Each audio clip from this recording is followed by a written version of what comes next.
You were not born in the radiance of Coruscant, but where the laws of the Republic crumble on the road like cheap plastic. On a remote desert planet, trade means survival and trust is a luxury. From infancy, people sense dissonance in you.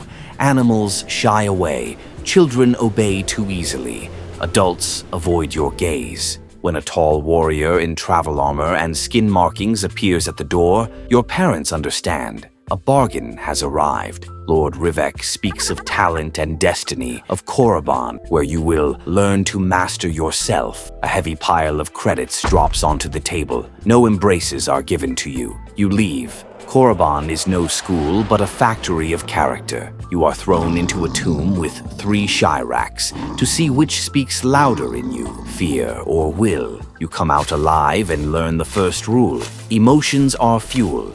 Here they teach you not to smother feelings, but to ignite them until metal itself becomes soft. The formula sounds noble. Passion gives strength. Strength gives power. Power gives victory. Victory gives freedom. But immediately the first crack appears. The first reason why it is bad to be a Sith Lord. To live at full throttle of passion, you must constantly manufacture it. Without battle, without threat, emptiness begins to devour you. You seek the next push like an addict seeks a dose. Calm is not rest, but weakness. Training is built on pain, hunger, and sleeplessness. You learn to endure torture, move stone with thought alone, read fear in someone's pupils. The second reason shows itself quietly. People stop being people. On tactical charts, they turn into nodes of influence, into figures, into levers. The better you pull the levers, the more that thing once called compassion fractures inside. You win more often and sleep worse. The third reason is the politics of the Brotherhood on the banners, equality of lords in the corridors. Today's mentor is tomorrow's examiner, then an obstacle. Alliances last until the next council meeting, oaths until the first convenient pause. An elder lord recites the mantra of the system. One day you will try to kill me.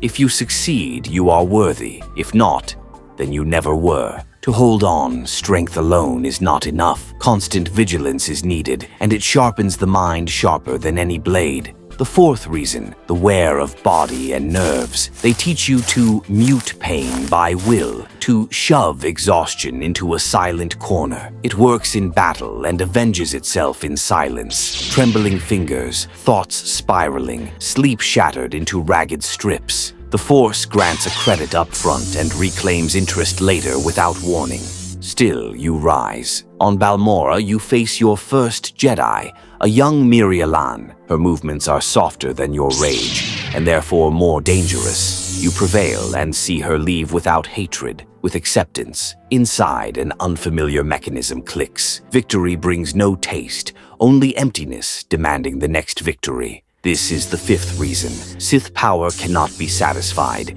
It knows only escalation. Rumors of your success reach Skar Khan. After a brutal campaign on Ruusan, he summons you to his command tent. On the table, maps of hyperlanes on his tongue. Praise in the shadows, hooks. You are given a seat in the Brotherhood and an invisible target between your shoulders. Now your apprentices are both investments and threats. You learn to keep them at distance, to pit ambitions against each other so only the strongest survives. This strengthens your status and confirms the great mistake of the path. To preserve power, you must constantly manufacture fear in enemies, in subordinates, and in yourself. Useful for an empire, fatal for you. But ahead lies Ruusan. There, where the Force hums in the stone, the game becomes harder. Mines, betrayals, sudden allies, rituals that make no distinction between light and dark. And each turn answers the question at the heart of it all. Why it is bad to be a Sith Lord. Because every peak is the edge of a crater, and every triumph is a trap someone else has laid, with your own hands helping to set the charge. The landing on Rusan goes smoothly, but your first strike collapses. A Republic convoy is empty,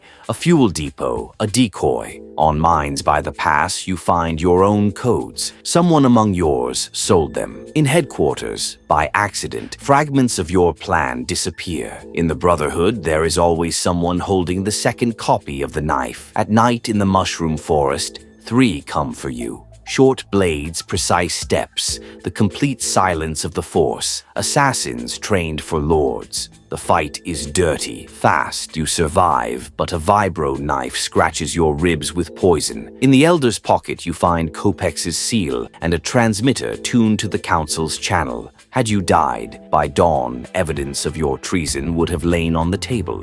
This is the price of rank. The higher your name, the easier it is used to cover someone else's scheme. You descend underground into old caves where echoes sound like breath. There you find a hall with carvings and a focusing bowl. On the walls, the formula of the ritual whispered in corridors. The thought bomb. The scheme is primitive and absolute. In its radius, there is no difference between Jedi and Sith. It is not a weapon of victory, but a tool of erasure. At the exit, you are intercepted by Bane's emissary. His tone is even, words like measured cuts. Khan is preparing a circle. The strongest are needed. Your place is there. Beneath the text, you hear the truth. Bane himself will not step into the circle. He needs your strength as a fuse. You refuse, and he disappears as quietly as he appeared. Sith power is not alliance, but mutual disposability. Above, you intercept Jedi scouts. A young knight slams you against the wall with the Force.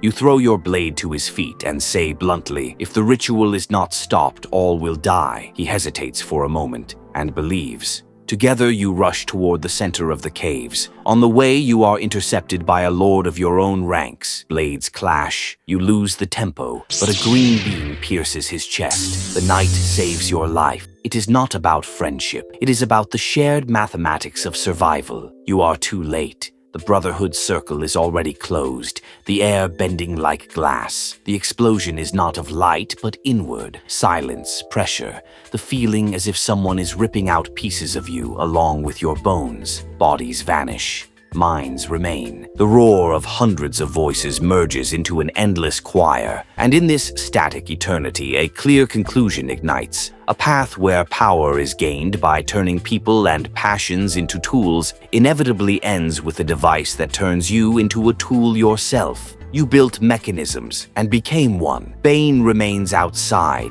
At dawn, he will proclaim a new rule and a new era. You are part of the invisible foundation of that era, dissolved in black echo. Why is it bad to be a Sith Lord? Because a system that demands endless mobilization of passion and distrust inevitably constructs the final act in which your power serves only as expendable charge. After the blast, you no longer have a body, but you do have awareness. You drift in emptiness where time has lost meaning. Around you, myriad voices, Sith, Jedi, Padawans, Masters, all in the same cauldron. Their screams, pleas, and broken thoughts intertwine in an unending chorus of pain. You feel each of them, and they feel you. This is not hell invented by Sith enemies. This is the Sith's own product, their philosophy carried to its extreme.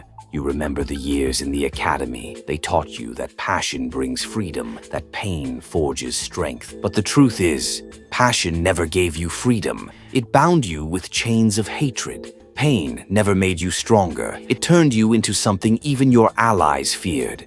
And now your path to power has become a loop instead of immortality, eternal scattering of consciousness. Meanwhile, in the world of the living, Bane builds a new order. He alone had calculated the Brotherhood's end in advance. He understood.